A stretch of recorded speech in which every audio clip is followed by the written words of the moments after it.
in the shadowy realms of history, where fact and folklore intertwine. The tale of Christman Genipperteinga stands as a chilling testament to the power of narrative and the enigma of the past. Said to have been a prolific serial killer, his story emerges from the mists of Rhineland in the late 16th century, a time rife with superstition, where the printed word was as feared as the sword. According to a pamphlet published in the year of his supposed demise in 1581, Genipperteinga's reign of terror spanned over a decade, claiming over 900 lives. A figure that defies belief and yet has ensnared the imagination for centuries. But was he a genuine harbinger of death, or a phantom born from the era's obsession with the macabre? The absence of sorcery or demonic pacts in his narrative deviates from the era's typical villain, offering no supernatural scapegoats for his purported deeds. Instead, we're left with the bare bones of a tale that's as stark as it is sensational. Did Genipperteinga truly exist, or was he the creation of a society enthralled by the gruesome and the grotesque? Did historical records fail to capture his shadow, or was his legend merely a fabrication, a piece of propaganda in an age that understood the value of fear? We delve deep into the heart of this dark mystery, seeking whispers of truth in a cacophony of myth. This is the tale, this is the riddle, this is the historical quarrel of Christman Genipperteinga.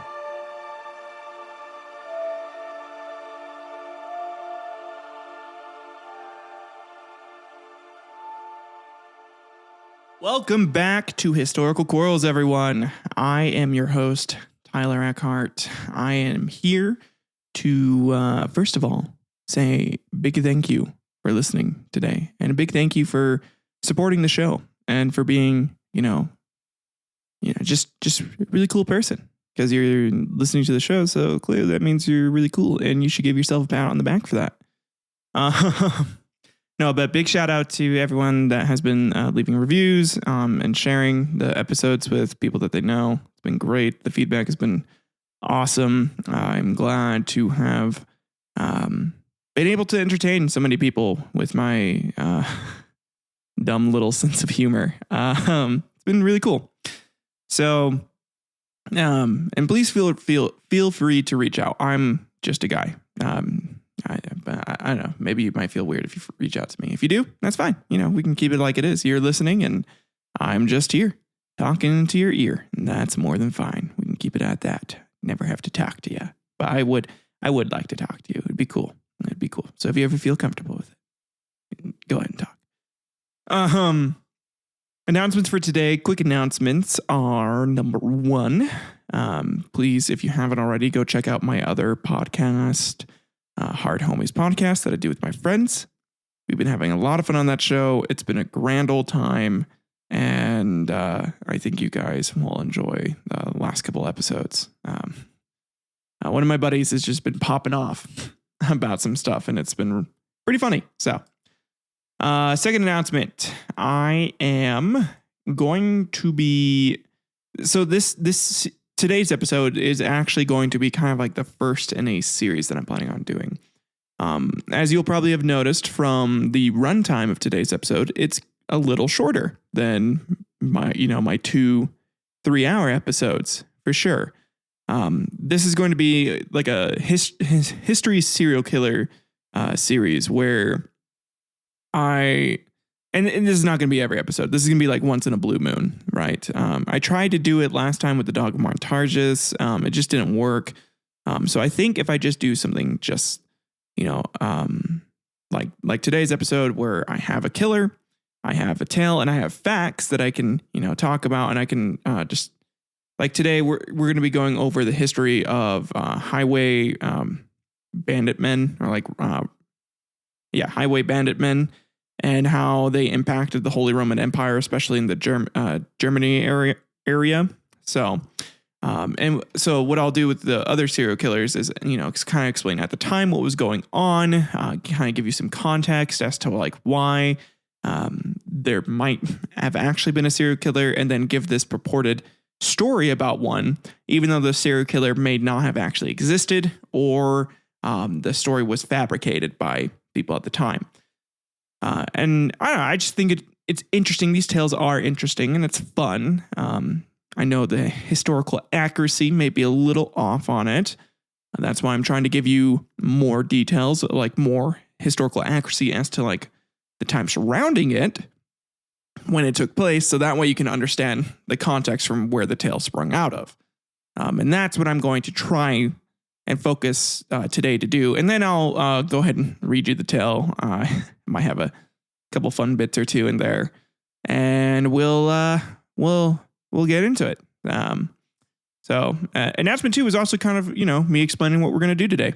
Oh, and if you have not listened to the show, it is very NSFW. I do not give two shits about what comes out of my mouth usually. I probably should. I probably should care a little more, but I don't. So take that as you will. And if you don't really care what I say, for the most part, I mean, I'm not going to be, punching down, obviously. I'm not going to say like some crazy, like racist shit. And I don't care. Like, I do care about that. I'm just not going to care about swears or, like if I want to say vagina or pussy or, stick a dick in a pussy, like, stuff like that. If I want to, and if the moment feels like it's right for me to do that, I'm going to do it. And you need to be accepting of me wanting to talk about putting a dick in a pussy. Or putting a pussy on another pussy, or a dick inside of a butthole, even a man's butthole. Okay. I need you to be accepting of that. If you're not, you might want to turn off the episode. Maybe go listen to one of the older episodes. Okay, moving on. Let's go ahead and jump into today's historical quarrel.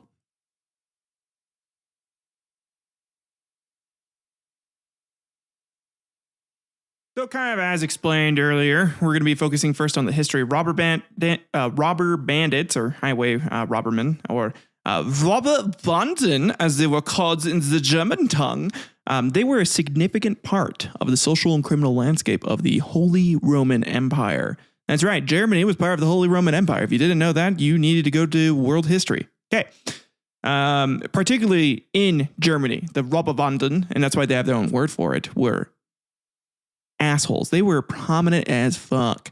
Their prominence was shaped by various historical and socioeconomic factors from the late Middle Ages into the early modern period, even.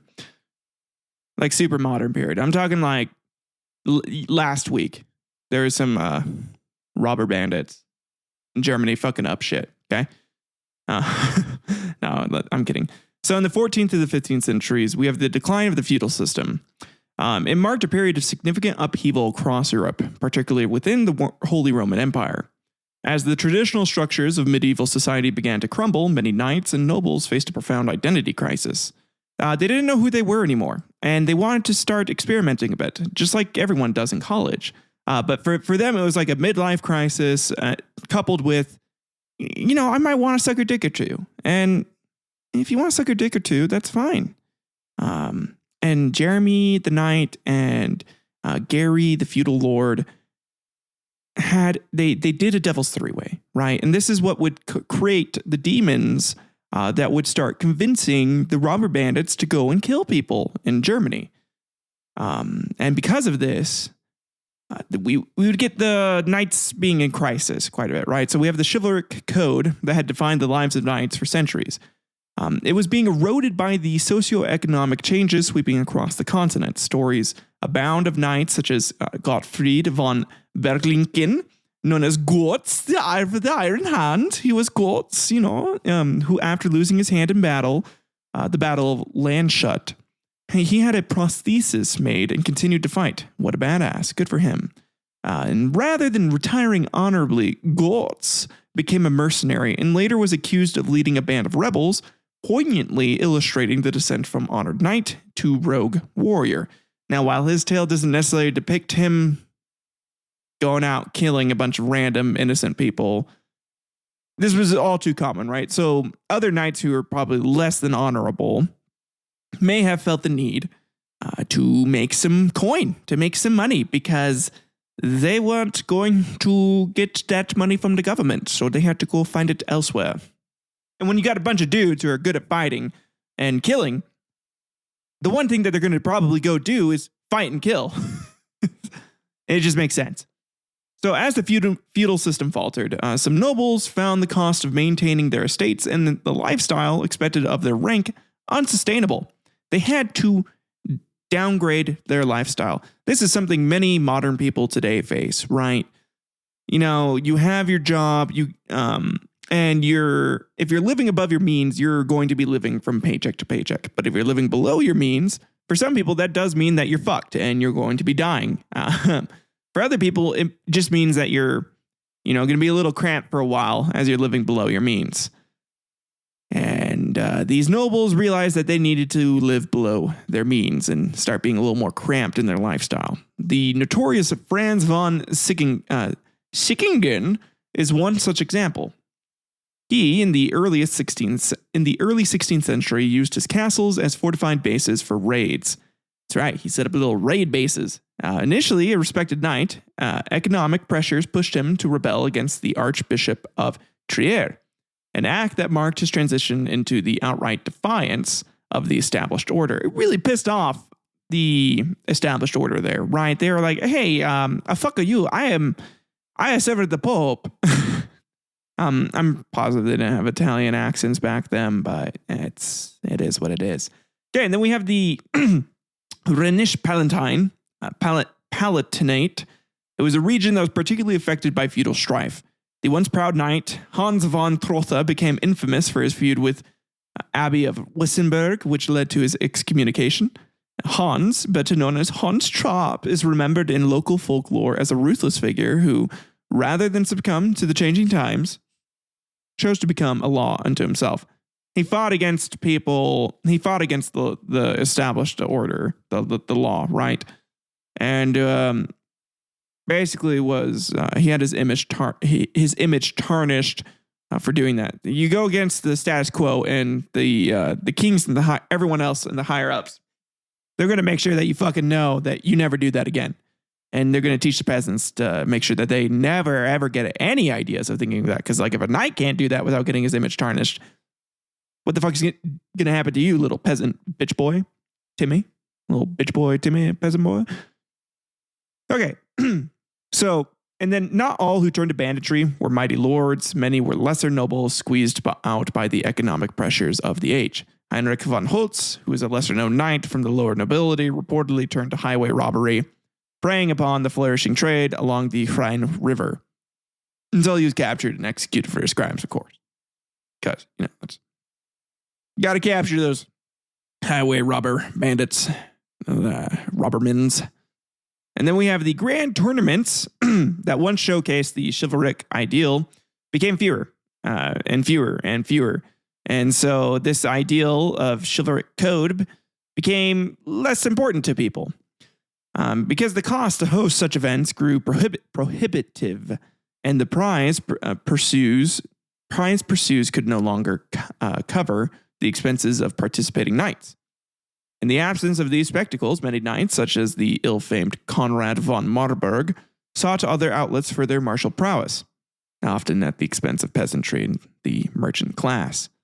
Again, you get a dude who's really good at killing, you tell him he can't kill anymore, or he has no outlet for his killing, he will find other people to kill, typically. Yeah, and then we have the brutality of the bandit knights, right? So the tales of robber knights are often filled with brutality, such as those surrounding Burkhard von Erlach, who was said to have bathed in the blood of his victims in a misguided attempt to cure his diseases. Yeah, I get it. I like to bathe in the blood of people, and that's how I cure my diseases and totally don't keep getting sick and more sick. No, I mean, I don't. Guys, don't call the cops on me. It's like only one or two people, and they were pedophiles. So, like, are they even people? Though likely apocryphal, such stories capture the terror that these fallen knights inspired in the populace. Kind of reminds me of like the D&D, like Death Knight or the Oathbreaker Paladin sort of deal here. A little more scary, a little more evil, right? Okay, and then we have the disintegration of feudal bonds. So this would really cause a bunch of rifts in society here. The fabric of feudal loyalty, frayed as the economic incentives that held it together diminished. So knights like Eberhard von Windenberg openly defected from their liege lords, turning their fortified homes into dens of thieves from which they could launch raids on the burgeoning commerce routes. I loved those commerce routes. Commerce routes. My God, I can't even speak English. And so by the close of the 15th century, the era of the robber knight was drawing, completely to a close here. And it was going to just turn into, robber peasants as the burgeoning states of the Holy Roman Empire began to assert greater control. Yet the legends of these noble outlaws persisted, their stories echoing through the ages as romanticized anti-heroes or downright villains who, again, bathed in people's blood. Some of these guys would fight against the inexorable march of progress and the end of their way of life in their time. So, kind of going back a little bit too. Another part of what caused these guys to come out was the Black Death. It swept through Europe in 1347. It was like a cataclysm unlike any other in human history. And by the time the initial wave subsided around 1350, it had left a trail of devastation that fundamentally altered the social and economic fabric of the continent.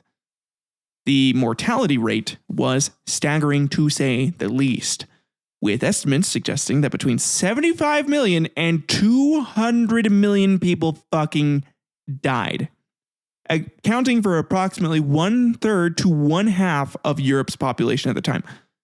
Every other person died of this shit. When we have people comparing, I don't know, like COVID to the Black Death, I'm like, no, modern medicine is, definitely better. I would say like the way it spread, probably similar, probably very similar, but it's definitely not as devastating. Economically, it was a little more devastating because we needed to figure out how the fuck to fight it, but that's about it. We didn't lose, 1 in 2 people. Half my family or all of my family didn't die during the pandemic, right? So people need to calm down a little bit with these comparisons. Okay. So kind of getting into that, right? The sheer scale of death is unfathomable. Whole villages were wiped out, and in cities, death counts were so high that chroniclers of the era often resorted to apocalyptic language to describe the horror. In Venice, it is recorded that at the plague's peak, some 600 people were dying every day. In Paris, the numbers were even more ghastly, with the dead numbering in the tens of thousands daily. Fucking what? It's so crazy. The Black Death led to an acute labor shortage, which dramatically altered the economic landscape. And with fewer hands to till the land, harvest crops, and conduct trade, wages for laborers rose sharply, much to the chagrin of the nobility and merchant classes. This increase in wages, however, did not translate into immediate prosperity, as the constant threat of recurrent plague outbreaks loomed over the surviving populace. They were pretty fucking scared to go back to work because they were worried about dying. Again, like a lot of people with COVID. The Black Death was COVID at the time, but, it just killed more people. So the decimation of the population also meant that there were fewer people to maintain the rule of law, and banditry increased as a result of that, especially as law enforcement became lax. It makes me think about people who are chanting defund the police. Well, I understand that the setup of police did come from essentially a line of racist white people who, set up a lot of systems to persecute and cause problems for the African American community. Do not think that means we need to defund them. We need to have law and order in our society. That is essential for any society to feel safe. And again, so if we have law enforcement become lax, I feel like shit like this will happen. Banditry will be increased. Desperate survivors, some of whom who had lost entire families, turned to crime in an environment where the social order was in disarray. The tales of the plague brigands who haunted the roads, taking advantage of the chaos, became common in the oral histories of the time. And in England, the economic pressures and social dislocation caused by the plague contributed to the Peasants' Revolt of 1381.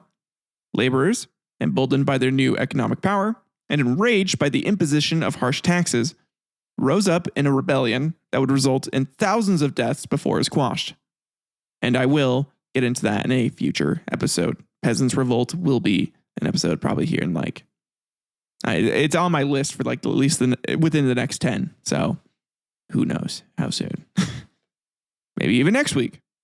No, not really. I wouldn't just bring it up and then arbitrarily do it. But okay, anyways. We also have the spread of pogroms that would cause some issues here. So the Black Death also led to a rise in scapegoating and xenophobia, resulting in violent pogroms, particularly against Jewish communities. Germany, always against the Jewish communities. Germany, good job. Wow, good. Weird to think about. It had been like that for 600 years prior, because literally in Strasbourg in February of 1349, several hundred Jews were burned to death. Oh my God, Germany, come on. They were accused of causing the plague by poisoning wells. It was a baseless myth that nonetheless led to mass killings, and would be brought up and used again in future times. I'm certain you can guess when that would be used again. Okay, we also have the rise of flagellants. Okay, another response to the plague was the rise of flagellants, religious zealots who believed that the Black Death was God's punishment for sin. They were, and this is the other issue with religion back in the day, right? When you base a religion based off of hey, God's going to punish us and chastise us, and this is making us better, you can have people that come out and be, preaching repentance and make sure that, they're repenting to try and stop the plague, because they're oh God, I'm so sorry. Please don't make other people suffer. Probably because they're sad that, kids are dying. It's kind of weird that God would just kill off a bunch of babies. Really weird. And, loving and peaceful and, it's whatever. I'll get into it later. I'll have an entire episode dedicated to my thoughts on that. Anyways, they traveled from town to town, whipping themselves in public displays of penance, and their processions could number in the thousands. The flagellants, now I remember how to pronounce it, flagellants, also contributed to the lawlessness, as they often incited violence and social unrest. And horniness. When people would watch them whip themselves, there was a lot of people that discovered something about themselves that day, that they liked to watch people in pain. And that would cause a rise in BDSM in the German communities. That's why actually Germany now is the BDSM capital of the world. And that is a true fact. You can go ahead and look that up. It's in the show notes, but you can also just Google it real quick.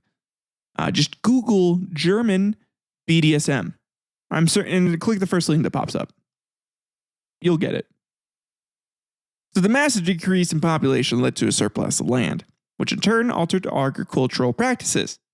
Some regions saw a shift from labor-intensive crops to pasturing, which required less human labor, but also changed the rural economy. Stories tell of lands lying fallow in once cultivated fields returning to forest, as there were simply not enough people to maintain them. Culturally, the Black Death had a profound impact. Art and literature took on a macabre tone, with the dance of death motif becoming popular in visual art. Chroniclers of the era, like Boccaccio in his Decameron, a collection of novellas written in the wake of the plague, document the social upheaval and the mix of stoicism and hedonism that characterized the survivors' attitudes. Which kind of makes sense. Yeah, I'd be pretty fucking stoic too if I survived the Black Death. And I'd be a little hedonistic because I'd think my life could end at any fucking moment. So I need to go out and stick my dick in all the holes. Every hole. Just, random holes even. Because, again, at that point, I would probably have convinced myself, oh, fuck, I'm going to die tomorrow. Who cares? And God already hates me and is punishing me and killed my entire family, so I'm going to hell. So it doesn't matter. And that's how a lot of people felt. And I kind of understand. I get why they felt that way. So even decades after the worst of the Black Death had passed, its shadow lingered. The social mobility it engendered would lead to the breakdown of the feudal system and the rise of a more mercantile society, so more merchant-based. But this transition was fraught with violence and uncertainty. Tales of the time tell of a world turned upside down where the dance of death united all, and the fragility of life was never more apparent. And buttholes were getting fucked daily. Daily, man. I mean, fuck, you gotta try the poophole loophole at least once.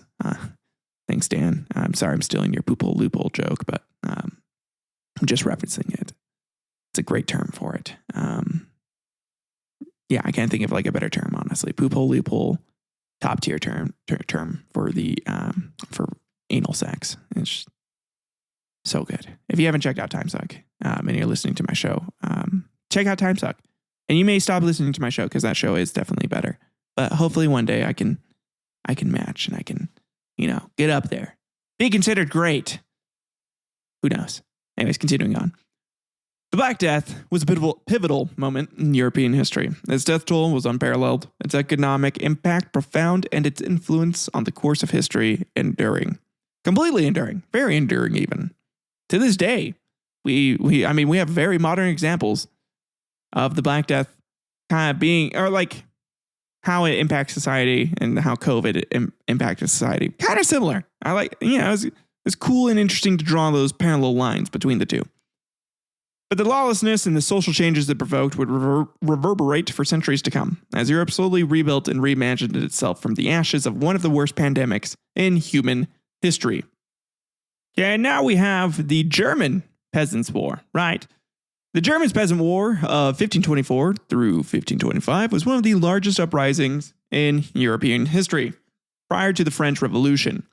It primarily affected the territories of the central and southern parts of the Holy Roman Empire and was driven by a combination of burgeoning Renaissance ideas, goddamn Renaissance giving people ideas about uprising and shit, the influence of Reformation, economic hardship, and long-standing grievances against the nobility. So let's go over the spark, right? So the war began in the southwestern part of the German-speaking region. Everyone there spoke German. They were pretty mad at the leaders, yeah. It was in the Black Forest area.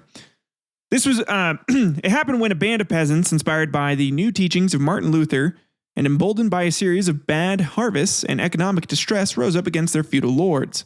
From there, the rebellion spread rapidly, with peasants forming bands and armies and creating a series of demands known as the 12 Articles, which called for an end to serfdom and other oppressive practices. Goddamn Martin Luther making people think that they should have rights and shit. How dare he do that? Goddamn Martin Luther. Okay, so estimates suggest that up to 300,000 peasants and farmers were killed in the uprising and its suppression. This number includes the casualties of numerous battles and massacres, as the poorly equipped peasant armies were often no match for the professional troops employed by the princes and dukes of the realm. Accounts from the time paint a vivid picture of the conflict. One chronicler, Sebastian Lotzer, who helped write the 12 Articles, described the initial optimism of the peasants as they sought to establish a Christian brotherhood on the basis of the gospel. However, this hope soon turned to despair as the nobility responded with force, and they realized Jesus wasn't going to come down and fuck up their enemies for them, especially when their enemies, had much better equipment, tools, and weapons. And really, if they had listened to their king, the king had told them that God told them that they needed to serve the king. So they were sinners, and they deserved what happened to them, clearly. Goddamn. Martin Luther himself initially showed some sympathy for the peasants' plight, but vehemently opposed the rebellion when it turned violent. He penned the pamphlet against the robbing and murdering hordes of peasants, in which he called for their brutal suppression, a stance that has colored his legacy quite a bit. Again, it's only, religion's only, good for you when you step in line and when you, step out of line. Listen, I know I, as Martin Luther, stepped out of line, rebelled against the Pope and shit, got protected by the Holy Roman Empire here, but, yeah, you guys aren't going to be paying me as much money as the prince over here, okay? Prince Ferdinand is going to give me like so much fucking money. So fuck you guys. I hope you all burn in hell. One of the pivotal moments of the war was the Battle of Frankenhausen in May 1525, where a peasant army was encircled and slaughtered. Thomas Munzer, a radical preacher and one of the rebellion's leaders, was captured. The first-hand despair is echoed in Munzer's own words before his execution, where he reportedly remained defiant to the end. He was like, fuck you, I hate all of you. None of you know what it's like to be me. How dare you? I hate you. And then was beheaded. In the town of Weinsberg, where peasants, just whined a lot because they were sad about, having their rights trampled upon, and, kings and princes like taking their wives or like, fucking killing them randomly or treating them like shit. They're whining about that, like, oh, boo-hoo, little cry baby's going to cry. Accounts of the peasants' revenge upon the nobility, where Count Ludwig von Helfenstein and his men were executed by being run through a gauntlet of pikes. Like a gauntlet of dicks, essentially. A brutal act that showed the peasants could be as merciless as their overlords. Good for them. Especially if the nobility was, actually doing what I was doing, being like, boo-hoo. You're so sad. I'm so sorry that you can't feed your little tiny peasant baby. Who gives a shit, though? The little peasant babies. Now I'm going off to go feed my little nobility baby a very special, what would the German dessert be? Like, there's German chocolate cake, but that's not really German. Well, I'm going to go feed him German pancakes, yeah. It puffs up around the edges and it's like really yummy. My little nobility baby is going to eat that while you have to feed your little peasant baby shit. Okay. We do have a lot of secondhand accounts about this. Sorry, I'm just having a lot of fun pretending to be a little Sherman noble asshole. Go feed your little peasant baby shits, yeah. Who cares about you? Get out of here, you little stupid asshole in your peasant little penis. You got a peasant. Sorry, okay. Secondhand accounts such as those by the later historian Friedrich Engels paint the rebellion as a proto-communist uprising, a lens that highlights the class struggle elements of the conflict. Engels' writings describe the rebellion as part of the broader historical dialectic of the oppressed rising against their oppressors, a trend that repeats in history all the fucking time. The suppression of the Peasants' War led to a tightening of the feudal system rather than its relaxation. They've really tightened up the sphincter more. The ruling class is shocked by the near success of the rebellion, had to really make sure the assholes and everything was so tight. And they really shoved the sticks up there. They definitely had sticks up the asses, okay? They became a lot more repressive because they were a little afraid that the peasants uprising again would fuck them over and they were going to die. So this led to an increased instances of banditry as the now further disenfranchised peasants sought to survive in a system that had reinforced its rigidity. And which I get, right? Like you get fucked over and you keep getting fucked over more and more and more. And you're like, well, fuck it. It doesn't matter. I can break the law because literally anything I do at this point is going to break the law and they're not doing anything for me. So fuck the law that they make. The legacy of the German Peasants' War is complex. On the one hand, it represents a tragic episode of loss and a missed opportunity for social reform. On the other, it served as a catalyst for future peasant revolts across Europe, and played a role in the eventual decline of the feudal system. The tales of the uprising and its brutal suppression would be handed down through generations. It would be a constant reminder of the violent lengths to which the ruling classes would go to maintain their grip on power. It's definitely one of those wars that changed society, especially for Germany and on Europe, right? Demonstrated the volatile potential of the oppressed when pushed to the brink and the equally violent response of those in power to try and maintain their power.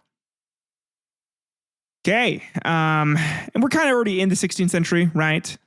I just want to go over mercenaries for hire real quick before we get into the life of Christman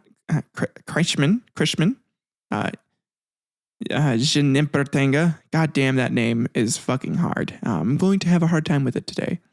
I'm going to just call him Genipperteinga, and we're going to have fun with it. If it pisses you off, I'm sorry.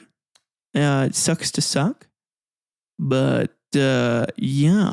Anyways, let's go over mercenary life real quick, because this is a very prominent part of Christman's life. He was born in like the 1530s. No, not the 1560s. But anyways, it like literally right before he was born, this shit stopped. Okay, so the 16th century was a significant time of significant military change in Europe. The Italian Wars between 1594 and 1559 raged between various European powers for control of the Italian peninsula. It was essentially a dick measuring contest between the popes and the kings. So they marked the beginning of the modern era of warfare. This period saw the rise of professional armies and, notably, the widespread use of mercenary forces. Private military groups, man, they're the shit. Or private military companies, PMCs, right? If you're a Metal Gear fan, Metal Gear. Particularly when wars ended or armies were disbanded, there was a bunch of unintended consequences from this shift in military organization. So mercenary soldiers, for hire, often with no allegiance to any flag other than that of the highest bidder, they were attracted by the promise of pay and plunder, and came from all over Europe to fight in the Italian wars. The most famous of these were the Landsknecht, Landsknechten from the Holy Roman Empire, Swiss pikemen, and the feared Italian condottieri, or whatever you Italian phrase that word, okay? At the conclusion of the campaigns, or during periods of peace, these mercenaries frequently found themselves unemployed and a little restless because they needed to get back to killing. The cessation of hostilities meant that states and princes no longer had the same need for large standing armies, leading to mass layoffs of these professional soldiers, of people that you're going to very easily piss off. So the sudden release of large numbers of soldiers into society often led to economic hardship. Accustomed to the life of a soldier, many found it difficult to adjust to a civilian life. Moreover, they had been trained to fight and plunder for a living, and many were ill-suited for other forms of employment. They had literally no other fucking skills. So with few prospects, some of these former soldiers turned to banditry. They formed the robber bands, kind of like I mentioned at the beginning, right? But I wanted to, at the beginning, it was more of like tales of knights and nobility that turned into this. It was more of like the tales. This is like the legit historical reason for it. Okay, there's a bunch of soldiers that got hired by different kings and queens. They didn't know what the fuck to do after they got let go and decided to form robber bands. So they would use their military skills that they had honed on the battlefield to raid villages, ambush travelers, and extort protection money from towns. One such individual was the notorious Michael Clives, a former Landsknecht who, after the War of the League of Cognac, found himself without gainful employment. So he gathered around him a band of like-minded individuals, terrorizing the countryside of what is now southern Germany, where our story takes place. Bandit leaders often held a significant influence over their members, employing a strict military discipline within their ranks. They were, in effect, continuing the command structure of their mercenary days, which made them formidable opponents to the poorly equipped and trained local militias. The local authorities were usually ill-prepared to deal with these bands of skilled, organized former soldiers who had been very, very good at killing people because, they survived the war, right? Or they won battles. In some cases, mercenaries turned bandits could be persuaded to leave an area through bribes or by being hired as guards, effectively using state funds to pay for peace and keeping them employed. It kept the bandits or the mercenaries employed, right? Maybe letting go of a bunch of soldiers and not giving them like an out or giving them a way to earn an income. Bad idea. So the activity of these bandits had a detrimental impact on trade and commerce. Roads and trade routes became dangerous, and the cost of goods increased as merchants had to factor in the risk of bandit attacks or pay for armed escorts. And this increase in lawlessness had a broader societal impact. It contributed to a sense of instability and disorder, which in turn encouraged the development of stronger state mechanisms for maintaining public order, such as the creation of standing armies and police forces. Later, during our story today, not as much of a thing. they would kind of start getting into it, but definitely not as big. And the legacy of these mercenaries turned bandits is, like all things in history, pretty complex. While they were feared and often reviled in their day, their existence also played a role in the evolution of modern statecraft, as rulers sought to establish the monopoly on violence that is a hallmark of the modern state. The phenomenon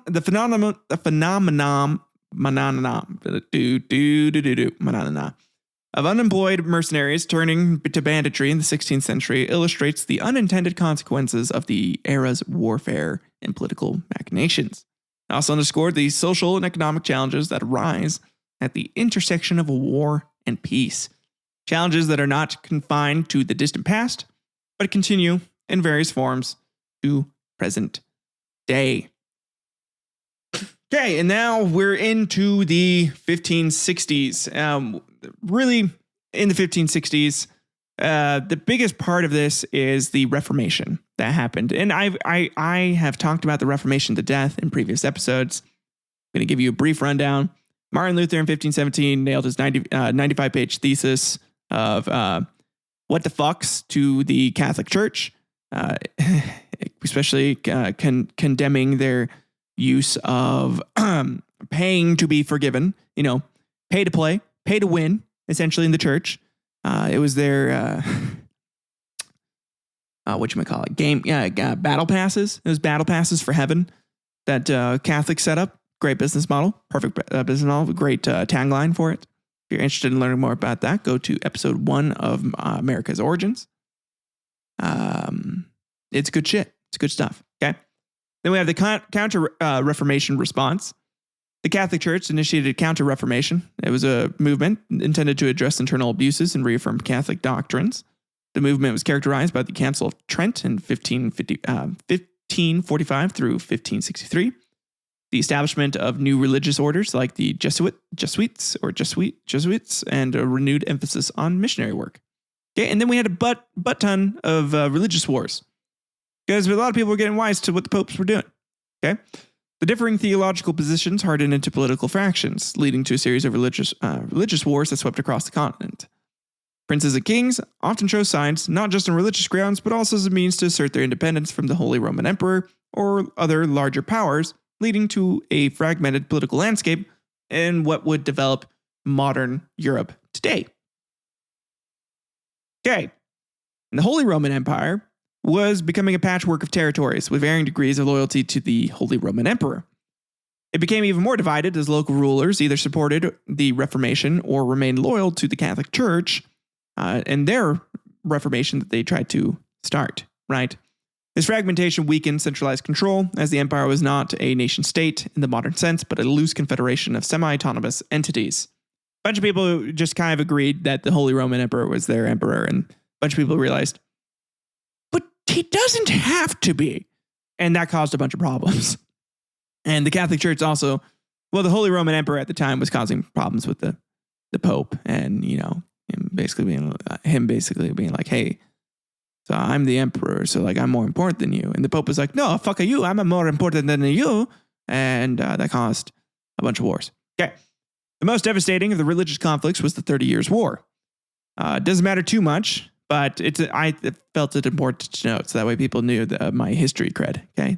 The show is all about history cred. And if I don't have history cred, then I have nothing. All right. Banditry would continue quite a bit during this time, and it would essentially reach its pinnacle while Christman Genipperteinga was in place, and a bunch of people would be dying constantly. Right, this would cause all these people to go missing. It's why we don't have a lot of detailed records. It's because of this lawlessness caused by this situation, caused by these revolts, caused by these wars that have been going on. So now that we're here, we're finally to a place where I hope that you understand where today's story is coming out of, right? So I'm going to give you the tale of Christman Genipperteinga. Christman Genipperteinga was a German serial killer and bandit of the 16th century. He reportedly murdered 964 individuals starting in his youth over a 13-year period from 1569 until his capture in 1581. Records of Christman Genipperteinga's life survive from a book printed in 1581 or shortly thereafter in 1587. A condensed account was included in a collection of calendar histories. An even more condensed Czech translation of that account appeared in 1590. So a lot of today's, origins and like tales, a lot of speculation based off of historians' parts. What does make it compelling is the fact that the book that was printed was the same year of his murder and the same year of the pamphlet that we originally found to connect this tale and connect this person to these crimes. And the fact that there is no supernatural evidence of anything else of other notable robber bandits and serial killers from this time usually made a pact with a devil, or they're using witches' magic to kill as many people as they did. So Christman Genipperteinga came from Korpen or Kerpen. It was a town that was about 2 German miles away from Cologne. He was born before 1569. An exact date isn't known. Some people like to guess it was like in the 1550s, towards the end of the big ass holy wars that were going on. So during his reign of terror, he would live in a cave complex that was about 1 mile away from Bergkessel. It was in a wooded upland mountain area. He had a good view over the roads going to and from Trier, Metz. He was supposedly a leader of a bandit gang of sorts. And by leader, mostly he just was part of that crew and probably just killed the most people. And so people feared him the most. Okay. So on robber killers, Christman Genipperteinga fits the stereotypical standard for what they would do, right? The pattern for a robber killer is, one, they hoard their gains in like a cave or some like hideout somewhere. And he would constantly attack roads, and most of his victims would come from the roads. Okay, now let's go ahead and get into a little bit more of the tale here. So the interesting part of it, right? So by 1550, the tales of Christman Genipperteinga had begun to weave a tapestry of terror across Rhineland. It was said he had expanded his operations beyond targeting of travelers to roads, to striking at the very heart of rural life, like small hamlets and isolated farms. Okay, so as his ambitions grew, so too did his need for resources. Hamlets and farms offered richer and more varied plunder than travelers could. So livestock, food, stores, and occasionally small hoards of coins, hoarded by thrifty peasants, were all tempting targets for a burgeoning bandit chief.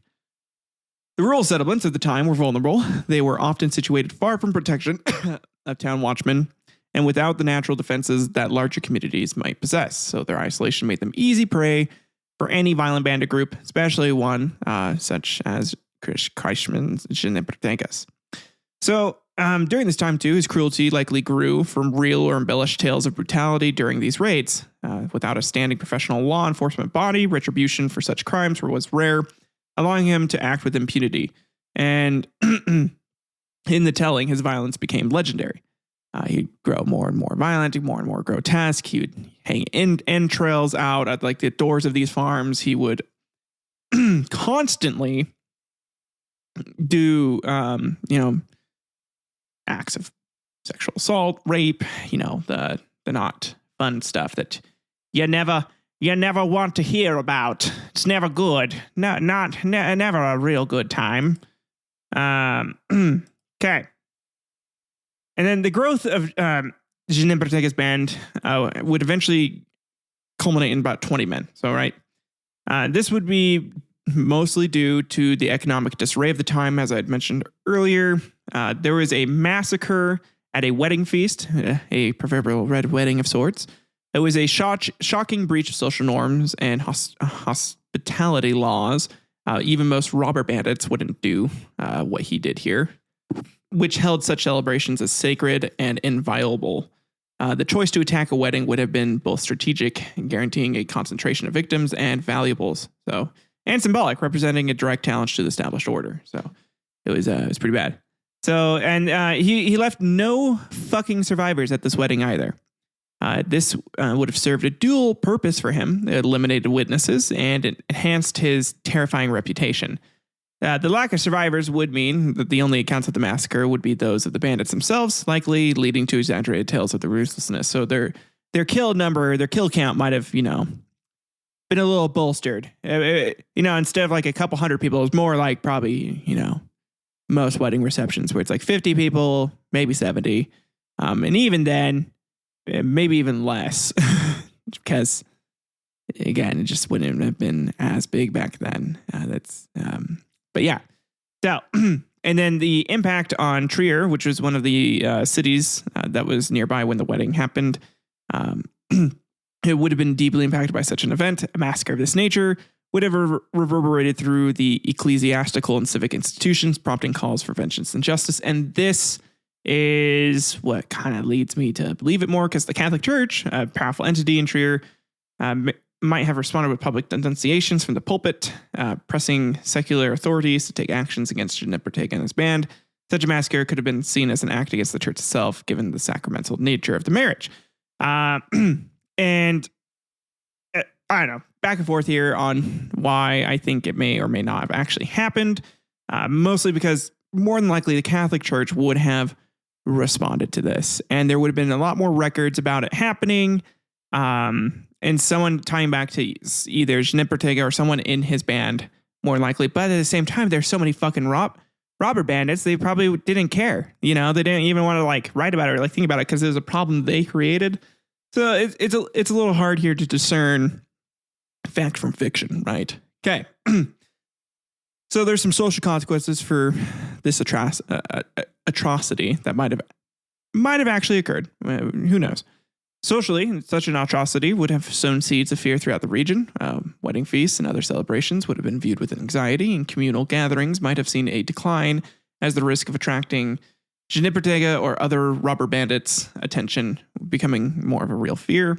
And the economic impact would have been immediate and severe. Villages and towns would have had to increase their expenditures on protection, and some might have resorted to paying protection money to Genipperteinga to avoid his wrath for being, that fucking evil. So, in folklore, the massacre would have been does become an oft-told tale to warn against the evils that lurk beyond society. It's just another like robber bandit tale. So, from a modern historical perspective, there are no records to confirm such an event actually occurred. Would not have been entirely out of character for the period, though. It was marked by violence and upheaval. However, the lack of contemporary accounts suggests that if the event did occur, it might have been on a smaller scale or less dramatic than legends suggest. The tale of the massacre near Trier, whether the fact or greatly embellished over time, would have cemented Genipperteinga's status in the annals of dark folklore, which is why he's being spoken about today. So, and then in 1563, this is where we begin to see that he's keeping a diary. So, he was not just Christman Genipperteinga was not just a figure of terror in the physical world, but had also begun to carve his legacy into the annals of dark folklore through unusual means, a diary. Legend has it that in this year, he started to keep a meticulous record of his brutal exploits, chronicling each murder with a cold precision that was as unsettling as the act themselves. And this leads me to, again, question whether or not his story is true, because most peasants were not literate back then. The literacy rate was less than 3%. So the fact that he was able to write these down, and who knows, maybe it was just like some crude fucking like pictures of just like him committing the acts, like crayon drawings, basically. Like, I killed this girl. Well, I killed this girl with my crayon. It looked really cool when I drew it. Or some dumb shit like that. Oh my God. I just realized something. These robber bandits are basically Marines that couldn't get a job after the war. Could you imagine that like happened in America today? Like after Vietnam, all the Marines just banded together and like, fuck it, we're going to take over communities in America. That's essentially what happened here. Sorry. That just popped into my head. I am recording this at night after my meds have worn off. I have a very busy schedule. I've had a very busy schedule this week, so I know today's episodes get a little flip-flopping around. It's less cohesive. Again, this is a folklore tale, but I found it fascinating and interesting. And so let's go ahead and keep going here. So the existence of a diary would have served as a chilling testament to Genipperteinga's crimes. In a time when literacy was not widespread, the act of documenting one's own criminality was unusual and would have added a layer of premeditation and pride to his infamy. Meaning, again, he took pleasure in his work, like a serial killer would. So if such a diary existed, each entry might have detailed the location, method, and perhaps even the rationale behind each act of violence. Which maybe it did. I think maybe just the location, method, and like, I don't know, like how hard it made his dick or something. Like, that was only a 2-incher, boys. You need to get it to the full 3-mast, okay? If my dick is not at the full 3-mast hardness, then I didn't enjoy the murder. The murder was just a 1 out of 3-inch hard day today. All right, that's not very good. It was a 1 out of 3 stars. This would have provided a window into the mind of the bandit leader, revealing a level of calculation that belied the chaotic nature of banditry. It's true. So the public knowledge of such a diary, whether through rumor or the eventual discovery of the document, would have amplified the fear surrounding Genipperteinga. The idea that he was recording his deeds could imply that he was not just a random predator, but a methodical and unstoppable force. For the authorities, the diary would have been a double-edged sword. On the one hand, it was a record that could potentially be used to bring Genipperteinga to justice. On the other, it was a macabre catalog of their failure to protect their citizens, which is very, very fucking true. He's basically being like, yeah, I fucking did this on this day with this law officer just like not paying attention. Went in, slit this guy's throat, ripped his head off, threw it to his wife, and she screamed. The law officer just, didn't keep looking. It was Officer Jim Bob. Okay, could you imagine? Just like some serial killer being like, yeah, so like officer with badge number 321570 was actually at the scene when I committed the crime. And there were people screaming for help. And he did absolutely nothing. Just like in the note that he leaves after he murders the people. That would be hilarious. And also gross and sickening and scary. So anyways, in the event of Genipperteinga's capture, the diary would be used in prosecutions against him, would lead him to confess his crimes, because he kind of already did through the journal. So for historians, such a diary would have been a rare and invaluable document, shedding on the light the realities of criminal life in the 16th century. It would offer insights into the operations of bandit bands and social conditions that allowed him to thrive. So that is one thing that we would, love to have. But of course, we don't have it. We just have a book that says that he did it. We don't actually have the diary, which, again, it's important in the folklore.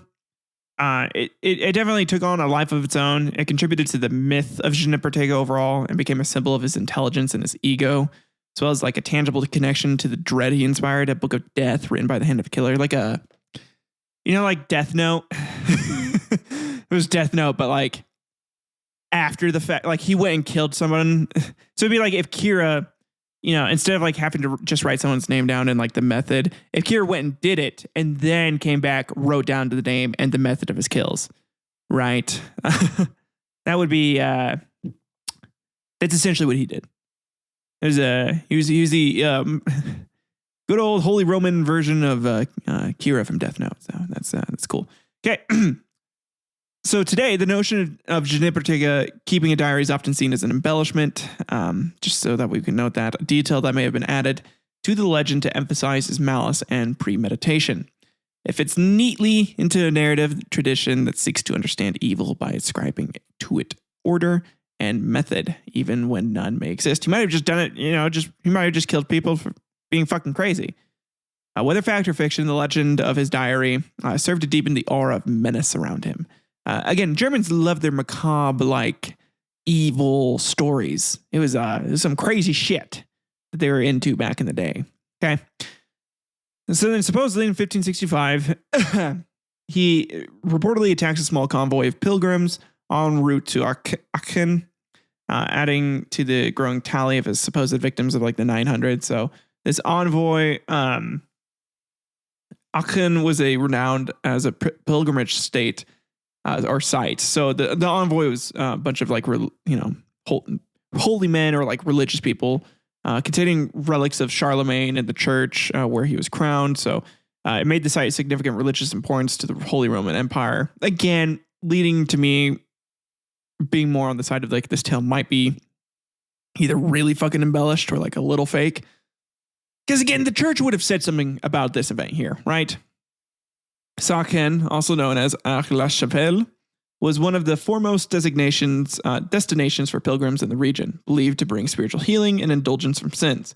Attacking a group of pilgrims would have been seen as not just a crime against individuals, but as an affront to the church itself.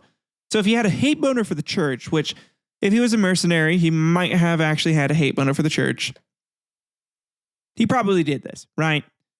But the church definitely would have responded here. So the convoy likely consisted of people from various walks of life, bound together by faith, seeking blessings and cure. So, again, just like people who were like deeply committed to the church. People who weren't committed to the church weren't making this pilgrimage. They weren't going to fucking do it.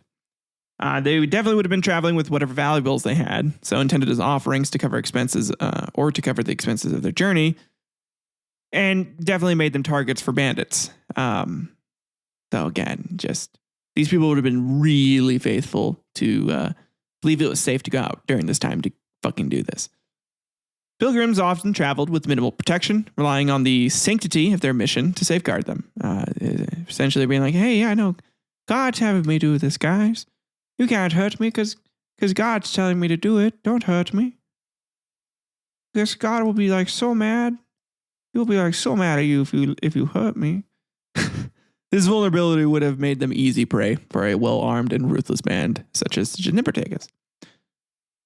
And again, such an attack would have been widely condemned by the clergy and secular authorities. And the fact that didn't happen is what caused a lot of people, when retelling this, to believe this was embellished.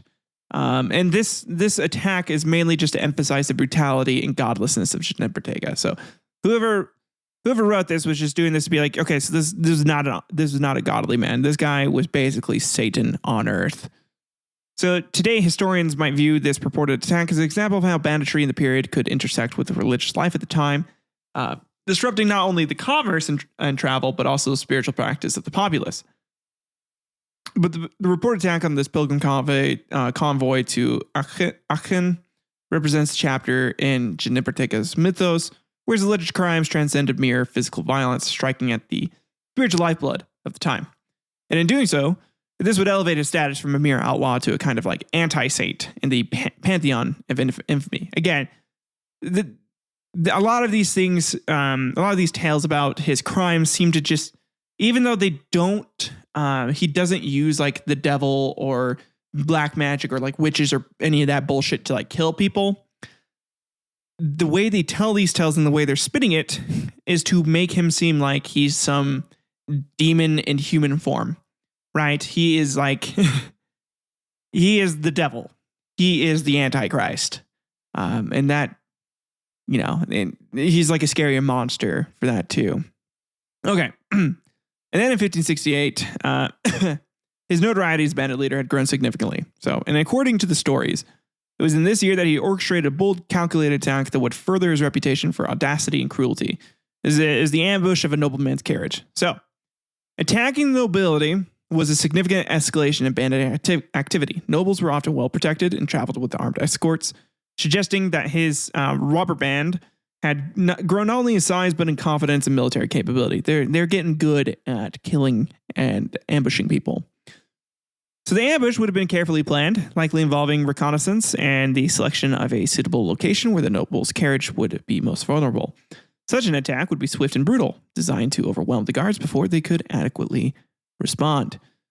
Several deaths would have resulted from the ambush, including possibly those of guards and attendants. The capture of high-value hostages for ransom indicated a strategic move to secure financial gain. They really planned this shit out, right? They were working on this, and it was actually at this time when Christman would start getting into music, like singing and stuff.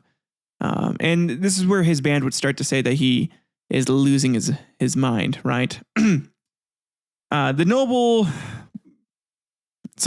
in question who was robbed, according to the story, it might have been a local count or a wealthy bishop, one of the two.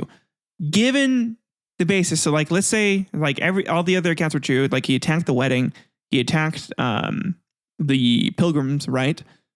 I want to bet it was a wealthy bishop if we're going down that route. Maybe he really did have a hate boner for the church.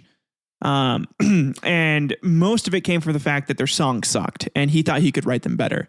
He would be like, "What? This music is terrible, absolutely terrible. We could do so much better. Listen to this little ditty that I made. I like to drink and fuck. I like to steal all your shit.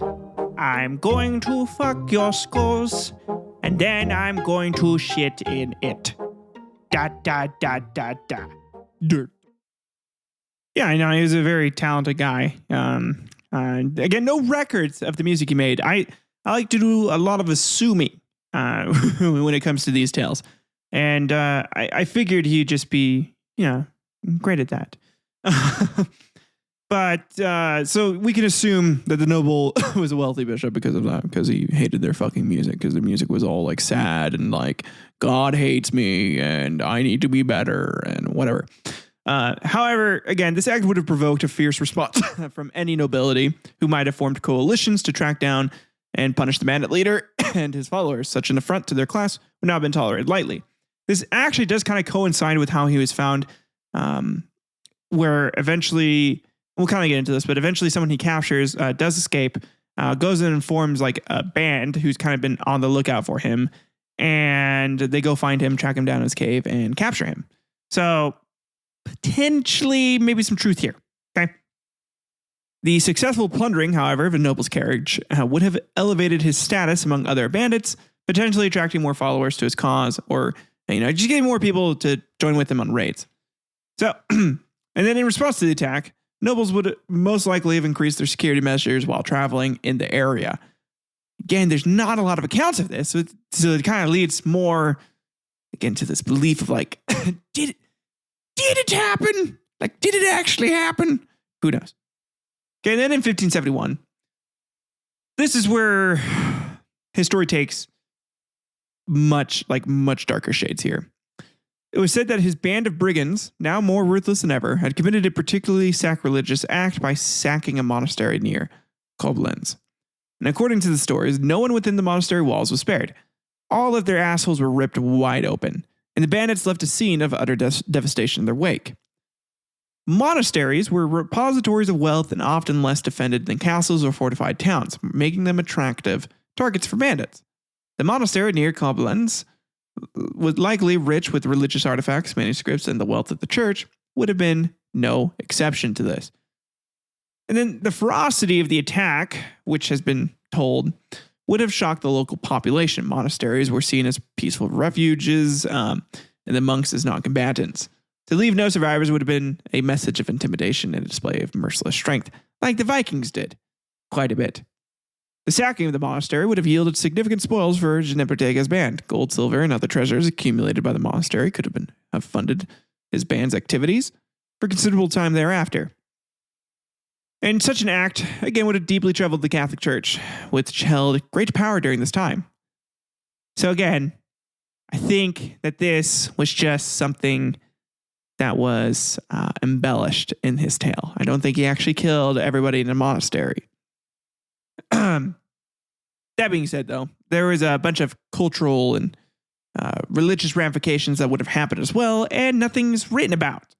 There's no exact details on these events occurring, which is why it's so hard to believe that this guy was real and not just like some German myth. But at the same time, too, it's just so compelling, right? Because we do have the pamphlet of his execution date.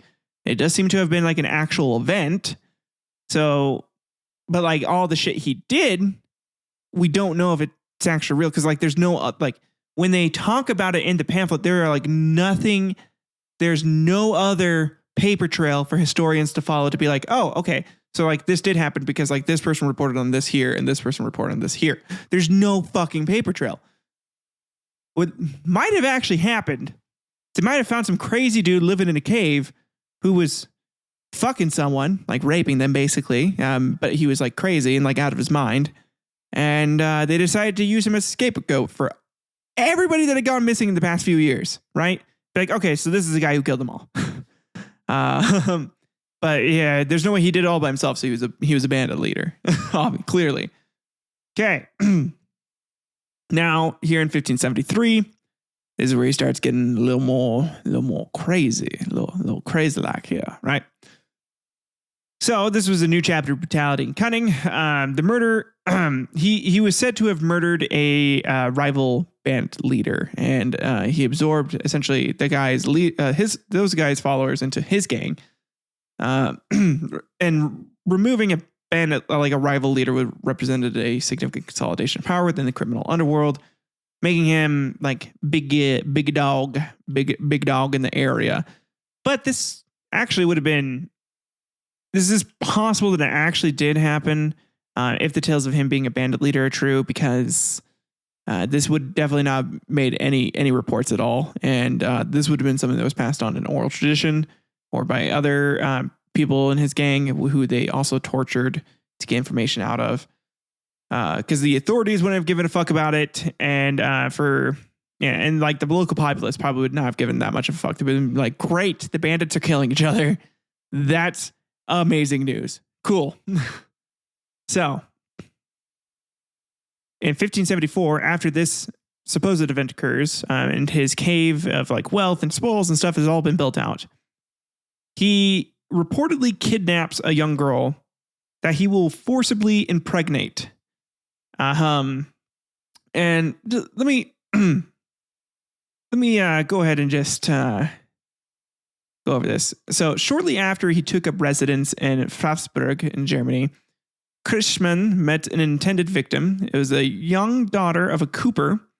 That is a person trained to make wooden casks, barrels, vats, buckets, and tubs, by the way. So if you didn't know that. And Bobbard on the Rhine River. She was traveling to Trier to live with her brother.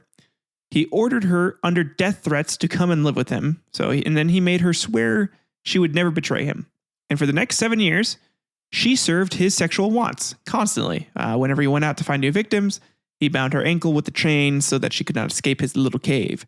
And he fathered 6 children with her during that time. But at birth of those kids, he killed them, pressing in their necks, like basically broke their necks and like ripped their heads off, more or less. And then he would hang up their bodies and stretch them out and sing to her. Sing, and he would sing a little song to her, like, dance, dear little children, dance. Genipperteinga, your father is making them dance for you. It doesn't that make you so happy? Tanz, liebe Kindlein, tanz, or however you say it in German. I like to imagine the song was a little more, because, again, I feel like Christman was super mad at the church for, being terrible at music. And he knew what good music was. He was very good at music. So let's go ahead and listen to another ditty that he more than likely made for his indentured sex slave. In the cavern deep where echoes play lies a family I have bones. In the shadows they sway, little skeleton babies with their tiny feet. Dance beside their parents too. Such tiny little feet. Sorry, if you want to hear the rest of that, I did write out a full parody. I'll put it at the end of the episode. I don't want to bother everyone else. And again, with how kind of jumpy this episode is and it's being, I do not want to make people suffer longer than they need to, unlike Christman kidnapping the young girl and using her as a sex slave, yeah. This tale comes from the pamphlet. So, and this is how this was actually eventually lead to Christman's capture. The pamphlet's author draws a parallel with the story of Kronos, which would kind of tap into this like mythological narrative with Christman, for him fucking eating the babies and then hanging up the bones. This tale actually may very well be true. It might have been a form of psychological warfare on the behalf of the sex slave to keep her trapped and to keep her fucked up. Fucked up to the point where he felt like he had complete control of her. And this is in 1575. After he starts doing this, and probably after the first baby gets eaten, and then its bones get hung up, and he does I made the bones sway for you, little lady. Isn't that so fun? Oh yeah, so cool.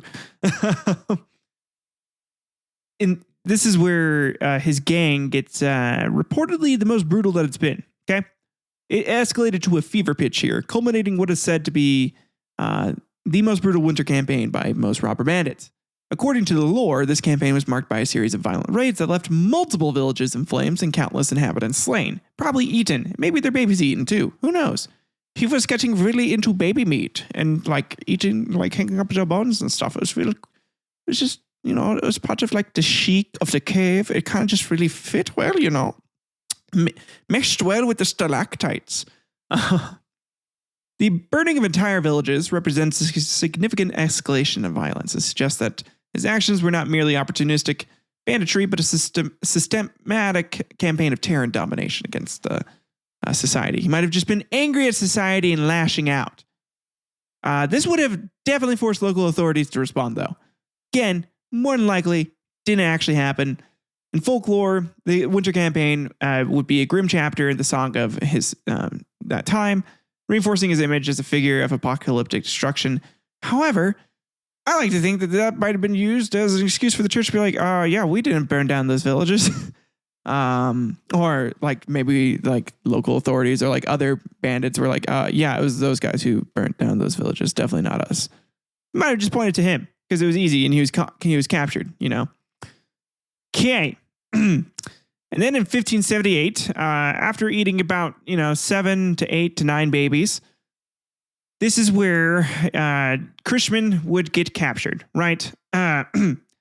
So according to the story, Christman would finally relent to his sex slave's repeated pleadings that she might be allowed to meet other people, and granted her expressed wish to visit Berkessel under the condition of a renewed oath not to betray him. Oh yeah, he made her to swear to him. He was like, "Swear to me! Don't swear to God, swear to me! I'm your God now." Like Batman. Okay. But once there, seeing the little children running about the streets, this lady had a mental breakdown and went down on her knees crying. She would say, "Almighty God, you know of all matters, including the oath I am bound to concerning what I should not reveal to any human. So now I will wail over my condition to the stone in despair that I, for the 7th year, have suffered and what I have had daily to witness upon my own flesh and blood." Meaning her kids getting fucking eaten by the gross rape baby daddy that was Christman. Okay, and she began to wail and weep bitterly because, of course she did. Many commiserated with her, but when anyone asked her about what her troubles were, she refused to reveal them. Meaning, Christman got into her fucking head, right? Until eventually she was brought before the mayor. She was urged to tell her story and assured by learned men, by reference to scripture, that if it was a matter of life and the soul, then she ought to confess. And at that point, she felt like she could confess everything, so she did. In order to catch Christman off guard, the following scheme was hatched. She was given a sack of peas, and with these, she marked the way to the cave complex. And then on the 27th of May, 1581, 30 armed men set out to capture him. He was asleep when they came. He probably just got done eating a brand new baby because she had made him relax with gentle words while she deloused his hair. Just kind of scruffled up his hair a little bit. She's like, "Oh, my big man, my big little baby eating man, you little, bitch."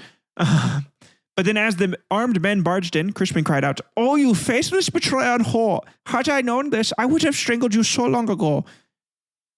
But the sex was good, but mostly eating your babies was really good. I really got into it." So within Christman's cave complex, an immense amount of booty was found. A lot of booty. A shit ton of ass. Not just child ass that he ate because he was a gross fuck. but like, the gold, the silver, and like everything else he had stolen. So like dried and or salted meat. And again, this is all come from the pamphlet, the one document that we have. The value was estimated as exceeding 70,000 gulden. The author of the 1581 account notes that one might well have made a fair out of the booty found in Christman's cave. He had a butt ton of wealth, which again does kind of lead to the idea that he probably was a robber bandit, and he did lead a gang, or like at least was somewhat in charge of a gang.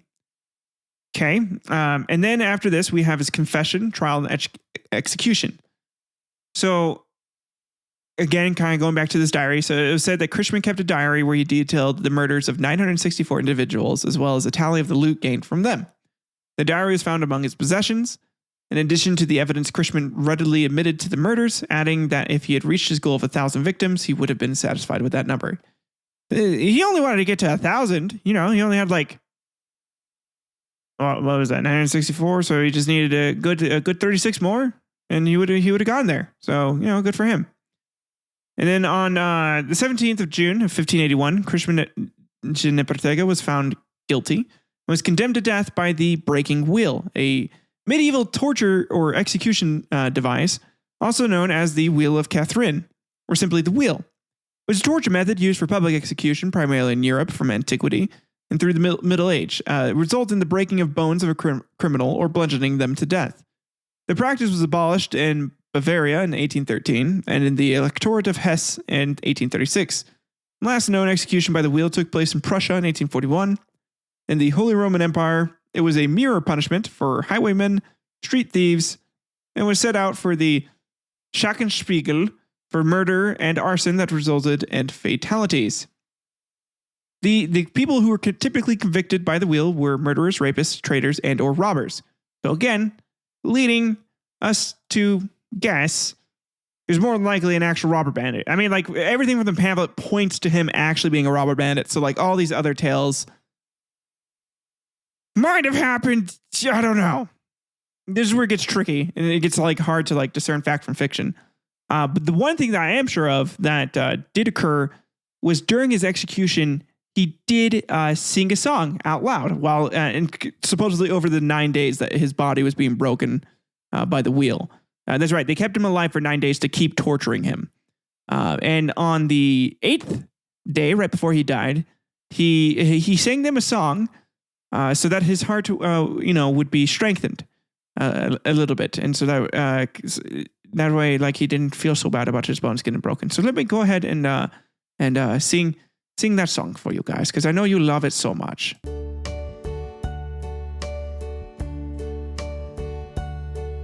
And now, and is near, and so I face the final curtain. My friend, I'll say it clear, I'll state my case, of which I'm certain.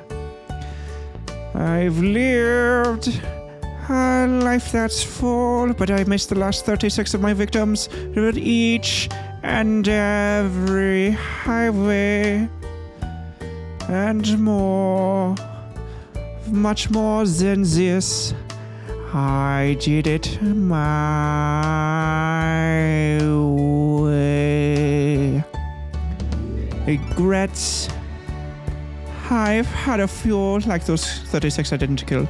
Then again, too few to mention. I was so fucking close. I did what I had to do. I had to eat little babies. I saw it through without exemption. That fucking whore. I planned in each charted course, each careful step along the byway, and more, much more than this, I did it my way. There were times, I'm sure you knew, when I bit off more more than I could chew. But through it all, when there was doubt, I ate it up and spit out the bones of those babies and did it all. And I stood tall, did it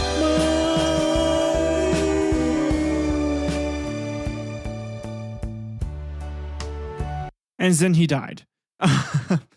And that's how most German tales end, is with them dying like that. So, no, but for real, like he would die after those 9 days of being on the wheel. The torture is supposedly excruciating, which if he really did eat those babies and tortured that girl and did everything else that he supposedly did, he fucking deserved it.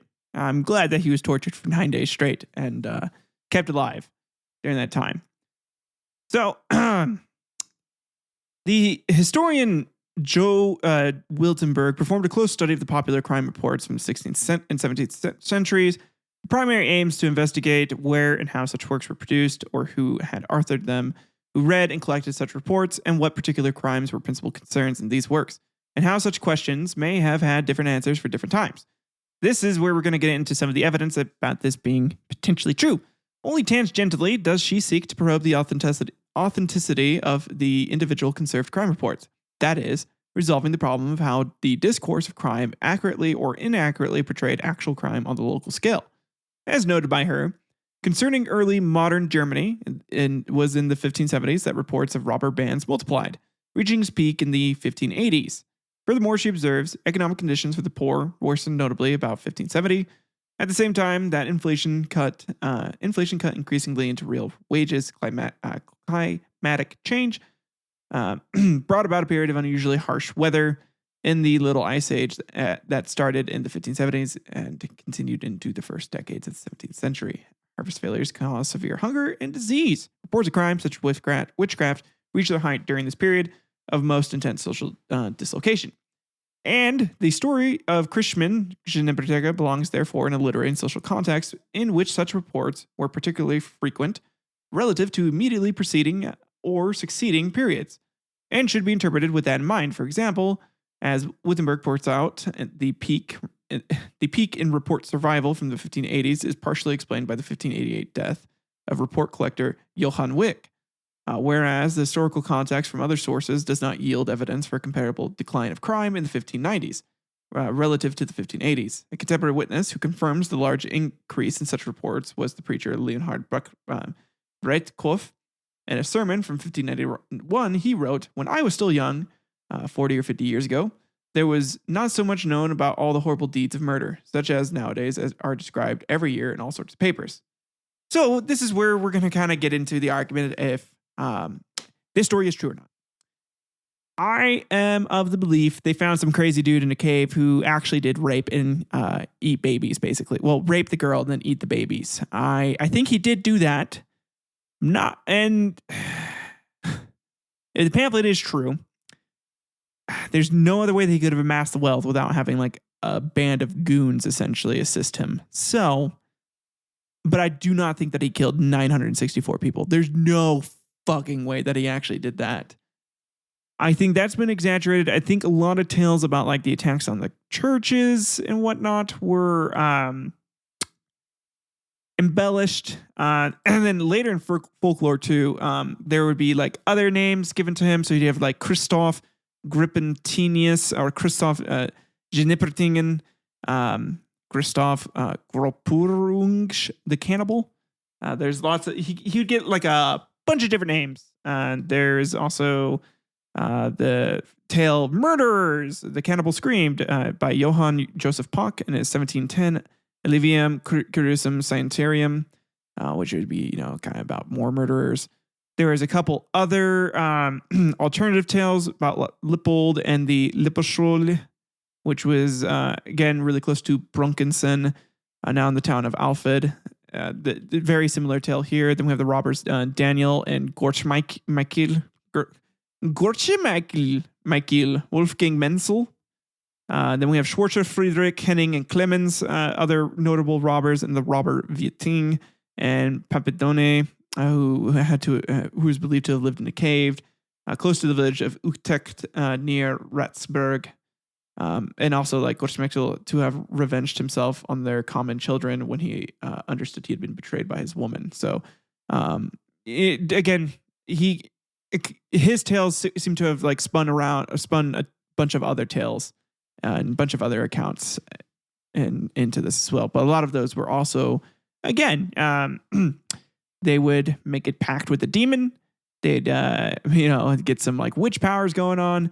And his tale in the pamphlet is the only one without any of those accounts really happening. There are a few other notable ones without like demon or like black magic being utilized.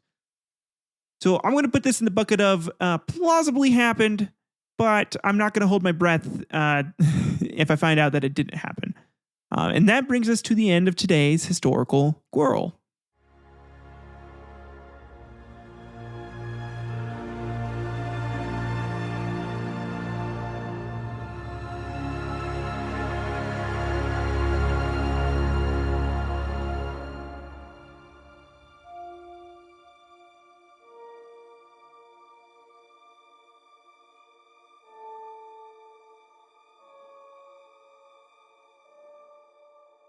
Ooh, spooky. Thanks for listening to today's episode, guys. Again, sorry, I'm trying to figure out how to do this like true crime kind of like with history, right? Because I feel like I want my show to be more historically accurate, and I do not have the amount of time right now. I feel like that it would take to like get concrete information. Like I feel like I'd have to like go to a college, or I'd have to like message somebody in German to be like, hey, can you like get me every record that you have on this guy, right? And so that's why like I feel like blending with stuff that like we do have a lot of documented evidence about, and to understand like the culture around a tale, and then just like telling the story. And then really sometimes it's about like getting the story. Maybe next time, I think next time what I'm going to do, right, is I'm going to do what I did at the beginning, and then I'm legit just going to go get the book, and I'm going to read the book or like the tale itself, or like a very shortened version of it, like a 15-20 minute version of it. And then but here's the problem though. I had fun doing those like dumb little song bits. I probably didn't incorporate them as good as I could have into the story and like made them fit. I tried to by making him seem like he was a harsh music critic of the church, but I probably could have found a better way to do that. I don't know. Well, I don't know. I'm being too harsh on myself. I had fun doing this episode. Thinking about doing like the little mini series that I was thinking about doing. I was thinking about just like doing like a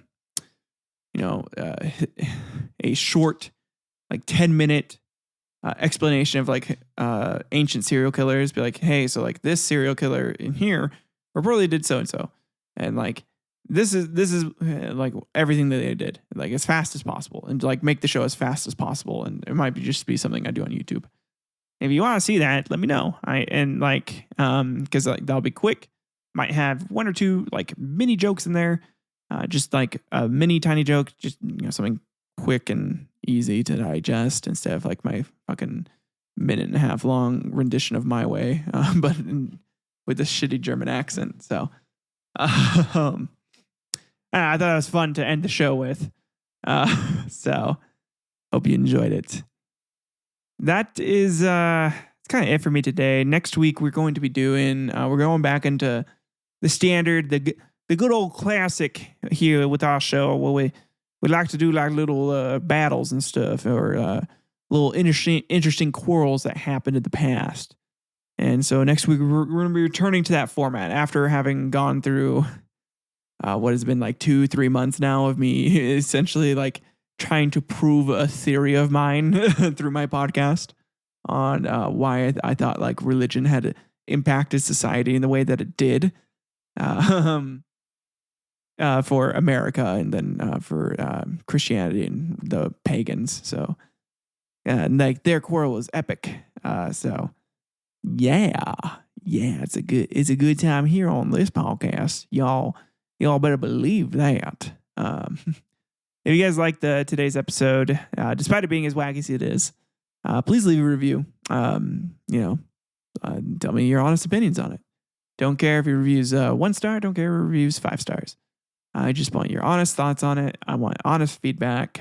So that way I can know what all you want from me exactly regarding this. And maybe you don't like me doing serial killer stuff. In which case, that's fair. That's fine. That's fine. I don't care. If it continues to be something that, then again, if I want to do it every now and then, I might do it. But if I don't want to do it, then we'll see. I don't know. If you guys don't want it, then it might be something that I just do very rarely and sporadically when I feel like I really want to do it. Because at the end of the day, this show is something that I want to do for fun.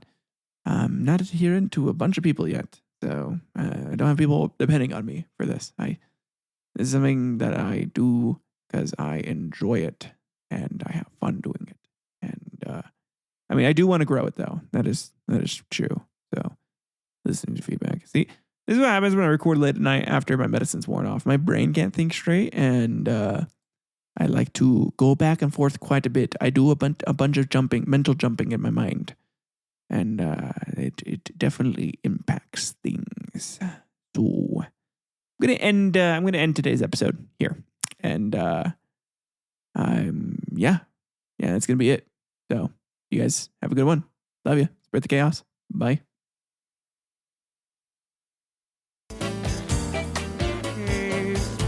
Start to gentle sway. The skeleton family dances in the skeletal ballet. With a kink and a clack in a loving display. In the cavern deep where the skeletons stay. Through the stalactites moonlight softly steams, illuminating the dance like in skeletal dreams. Tiny fingers clattering in a playful spree. Skeleton parents watch with joy and glee. Lots of little skeleton babies all over the floor. Look how they dance and look how they sway. Da da da da da da da da da.